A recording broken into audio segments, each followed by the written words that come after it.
ಓಂ ಶ್ರೀ ಗುರು ಬಸವಲಿಂಗಾಯ ನಮಃ. ಇವತ್ತು ಒಂದು ಕಡೆ ಹೋದಾಗ ಚರ್ಚೆ ನಡೆದಿತ್ತು. ಚರ್ಚೆಯಲ್ಲಿ ನಾನು ಕೂಡ ಭಾಗವಹಿಸಿದ್ದೆ ಮೌನವಾಗಿ. ಚರ್ಚೆ ಏನಂದ್ರೆ, ಒಬ್ಬ ಕನ್ನಡ ನಾಡಿನ ಒಬ್ಬ ಹೆಸರಾಂತ ವಿಮರ್ಶಕ, ಸಾಹಿತಿ, ದೊಡ್ಡ ಬರಹಗಾರ. ಆತನಿಗೆ ವಯಸ್ಸಾಗ್ತದೆ. ಆದಮೇಲೆ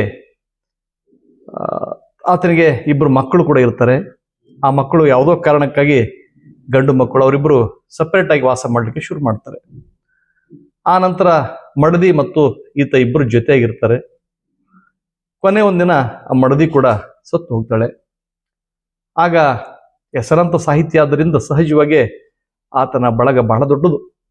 ಅವರೆಲ್ಲ ಬಂದು ಮನೆಯಲ್ಲಿ ಒಂದು ಕಡೆ ಕೂತು ಸಮಾಲೋಚನೆ ಮಾಡ್ತಾ ಈಗ ನೀವು ಯಾವ ಕಡೆ ಇರೋದು, ಯಾವ ಮಗನಲ್ಲಿ ಬಲ್ಲಿ ಇರ್ತೀರಿ ಅಂತ ಕೇಳಿದಾಗ ಈತ ನಿರುತ್ತರನಾಗ್ತಾನೆ. ಆಗ ಅವರಿಬ್ಬರ ಮಕ್ಕಳು ಮತ್ತು ಆ ಮಕ್ಕಳ ಹೆಂಡಂದಿರು ಅಂದರೆ ಸೊಸೆಯಂದಿರು ಬಂದು ಚರ್ಚೆ ಮಾಡ್ಲಿಕ್ಕೆ ಶುರು ಮಾಡ್ತಾರೆ. ತಿಂಗಳಲ್ಲಿ 15 ದಿನ ಒಂದು ಕಡೆ, ಮತ್ತೊಂದು 15 ದಿನ ಮತ್ತೊಬ್ಬರಲ್ಲಿ ಇರೋದು ತೀರ್ಮಾನ ಆಗ್ತದೆ.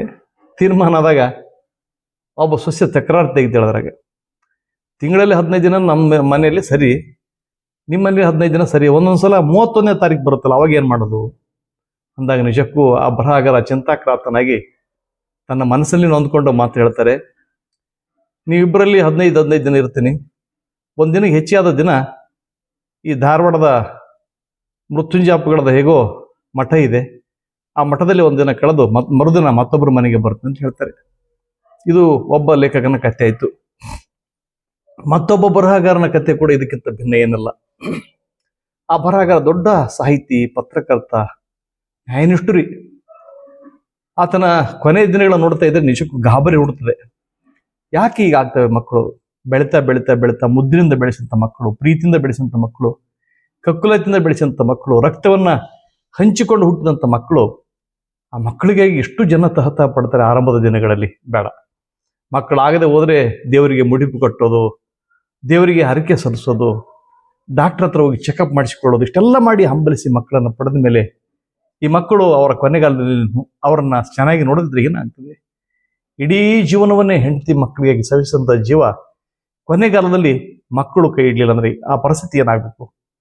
ಆ ಪತ್ರಕರ್ತನ ಸ್ಥಿತಿ ಹೇಳ್ತಾ ಇದ್ನಲ್ಲ, ಅಲ್ಲಿಗೆ ಬರ್ತೀನಿ. ಆ ಪತ್ರಕರ್ತನಿಗೆ ಸಹಜವಾಗಿ ಬಹಳಷ್ಟು ಜನ ಗೆಳೆಯರು, ಆತ್ಮೀಯರು ಎಲ್ಲ ಇರೋರು. ರಾಜ್ಯದ ನಾನಾ ಮೂಲೆಗಳಿಂದ ಬಂದು ಅವ್ರನ್ನ ಭೇಟಿ ಆಗ್ತಕ್ಕಂಥ ಸಂದರ್ಭಗಳು. ಆಗ ಆ ಮನೆಯ ಸೊಸೆ ಹೇಳ್ತಾಳೆ ಅವ್ರಿಗೆ ಖಚಿತವಾಗಿ, ನಾನು ನಿಮ್ಮನ್ನ ಎಲ್ಲ ದೃಷ್ಟಿಯಿಂದ ನಿಮಗೆ ನೋಡ್ಲಿಕ್ಕೆ ಆಗಲ್ಲ ಇನ್ಮೇಲೆ ಅಂತ ಹೇಳಿದಾಗ ಮಗ ಪ್ರವೇಶ ಬೇಡಿ ಮಗ ಹೇಳ್ತಾನೆ, ಇನ್ಮೇಲೆ ನನ್ನ ಹೆಂಡತಿಗೆ ಯಾರಾದ್ರೂ ಬಂದಾಗ ಚಹಾ ಮಾಡ್ಲಿಕ್ಕೆ ಹೇಳ್ಬಾರ್ದು, ಊಟ ಮಾಡ್ಲಿಕ್ಕೆ ನೀವು 3 ಹೊತ್ತು ಮೇಲೆ ಬರೋ ಅವಶ್ಯಕತೆ ಇಲ್ಲ. ಅವಳು ಯಾವಾಗ ಕರಿತಾಳೆ ಅವಾಗ ಬಂದು ಊಟ ಮಾಡ್ಬೇಕಷ್ಟೇ. ಯಾರಾದ್ರೂ ಕರ್ಕೊಂಡು ಬಂದು ನಿನ್ನ ಪ್ರಸಾದ ಮಾಡಿಸ್ತೀನಿ ಅದೆಲ್ಲ ನಡೆಯೋದಿಲ್ಲ ಅಂತ ಹೇಳಿದಾಗ ಆ ಬರಹಗಾರ, ನಿಷ್ಠುರವಾದ ಬರಹಗಾರ, ಪತ್ರಕರ್ತ, ಸಾಹಿತಿ ದಿಗ್ಮೂಢನಾಗಿ ಕುಳಿತುಕೊಳ್ತಾನೆ. ಈ ಸ್ಥಿತಿ ಯಾಕೆ ಬರ್ತಾ ಇದೆ? ಹಾಗಾದ್ರೆ ಅವರು ಚಿಕ್ಕವರಾಗಿರುವಾಗ ಮಕ್ಕಳನ್ನು ಸರಿಯಾಗಿ ಬೆಳೆಸಿಲ್ವಾ? ಬೆಳೆಸಿದ್ದಾರೆ. ಪರಿಸರ, ದಿನಗಳು, ಇವ ಸಮಾಜ ಆ ಥರ ಆಗ್ತಾ ಇದೆ. ಒಂದ್ ಕಡೆ ಜನಪದ ಮಹಿಳೆ ಹೇಳ್ತಾಳೆ, ಜನಪದ ಮಹಿಳೆಗೆ ಬಹುತೇಕ ತಾಯಂದಿರು ಕೂಡ ಹೇಳುವ ಇದೇ ಹಾಡು, ಎಲ್ಲಾದರೂ ಇರಲವ್ವ ಹುಲ್ಲಾಗಿ ಬೆಳೆಯಲಿ, ಎಲ್ಲಾದರೂ ಇರಲವ್ವ ಹುಲ್ಲಾಗಿ ಬೆಳೆಯಲಿ, ನೆಲ್ಲಿ ಗಡ್ಡ್ಯಾಗಿ ಚಿಗಿಯಲಿ, ನೆಲ್ಲಿ ಗಡ್ಡ್ಯಾಗಿ ಚಿಗಿಯಲಿ, ನನ್ನ ಕಂದ ಜಯವಂತನಾಗಿ ಬೆಳೆಯಲಿ, ಜಯವಂತನಾಗಿ ಬೆಳೆಯಲಿ. ಈ ತಾಯಿಯ ಕರುಳು ಆತನಿಗೆ ಮರೆತು ಹೋಯ್ತೋ ಏನೋ. ತಂದೆ ಈತನ ಆತ್ಮೀಯವಾಗಿ ತಬ್ಬಿಕೊಂಡಿಲ್ಲ ಸರಿ, ಆದ್ರೆ ಏನೆಲ್ಲ ಬೆಳವಣಿಗೆಗಳಿಗೆ ತಂದೆ ಕಾರಣನಾಗಿದ್ದಾನೆ. ತಂದೆ ತಾಯಿಲ್ದೆ ಯಾರಾದರೂ ಜನಿಸಿ ಬರ್ಲಿಕ್ಕೆ ಸಾಧ್ಯನಾ? ಬೆಳೆದು ದೊಡ್ಡವರಾಗಿ ನನ್ನ ಇಳಿ ವಯಸ್ಸಿನಲ್ಲಿ ನನಗೆ ನನ್ನ ಮಕ್ಕಳು ಅನುಕೂಲ ಆಗ್ತಾರೆ, ನನಗೆ ನನ್ನ ಮಕ್ಕಳು ನನ್ನ ನೋಡಿಕೊಳ್ತಾರೆ ಅನ್ನುವ ಭಾವದಿಂದ ತನ್ನ ಕಷ್ಟ ಸುಖಗಳನ್ನು ಮರೆತು ಈ ಮಕ್ಕಳ ಬೆಳದಿಂಗಳ ನಗೆಯಲ್ಲಿ ಕರಗಿ ಹೋದಂಥ ತಂದೆ ತಾಯಿಗಳ ಪಾಡು ಈಗ ಈ ಥರ ಯಾಕೆ ಆಗ್ತಾ ಇದೆ ಇತ್ತೀಚೆಗೆ? ನಾವೆಲ್ಲರೂ ಆತ್ಮಾವಲೋಕನ ಮಾಡಿಕೊಳ್ಳಲೇಬೇಕಾಗಿದೆ. ಚಿಕ್ಕವರಿದ್ದಾಗ ಉಣಿಸಿ ತಿನ್ನಿಸಿ ಉಡಿಸಿ ಸಂಭ್ರಮಿಸ್ತಕ್ಕಂಥ ತಾಯಿ ತಂದೆ, ಅವರ ಪ್ರತಿ ಬೆಳವಣಿಗೆ ಹಂತದಲ್ಲೂ ಕೂಡ ಅವರನ್ನ ಎತ್ತಿಕೊಂಡು ಮುದ್ದಾಡುವಂಥ ತಂದೆ ತಾಯಿಗಳ ಪರಿಸ್ಥಿತಿ ಹೀಗಾದ್ರೆ ಏನಾಗ್ಬೇಡ ಅವರ ಪರಿಸ್ಥಿತಿ. ಈ ಬಗ್ಗೆ ನಾವು ಸಮಾಜದ ಪ್ರಮುಖರು ಗಂಭೀರವಾಗಿ ಆಲೋಚನೆ ಮಾಡಬೇಕಾಗಿದೆ. ಸಾಹಿತಿಗಳಾದರು, ಕಲಾವಿದರಾದವರು ಈ ಬಗೆಯ ಮನಸ್ಥಿತಿ ಕಾರಣಗಳು ಏನು ಎನ್ನುವುದನ್ನ ಹುಡುಕಾಡಬೇಕಾಗಿದೆ. ಜನರಲ್ಲಿ ನೈತಿಕ ಮೌಲ್ಯಗಳನ್ನು ತುಂಬಿಕೊಳ್ಳಬೇಕಾಗಿದೆ. ತೀರೇ ಇತ್ತೀಚೆಗೆ ಒಬ್ಬರು ಹೇಳಿದ್ರು, ಅವರು ಪರಸ್ಪರ ಗಂಡು ಹೆಣ್ಣು ಕೊಡುತ್ತಗಳು ಮಾತಾಡಿದ್ರು, ಮದುವೆ ಕೂಡ ಫಿಕ್ಸ್ ಆಯ್ತು.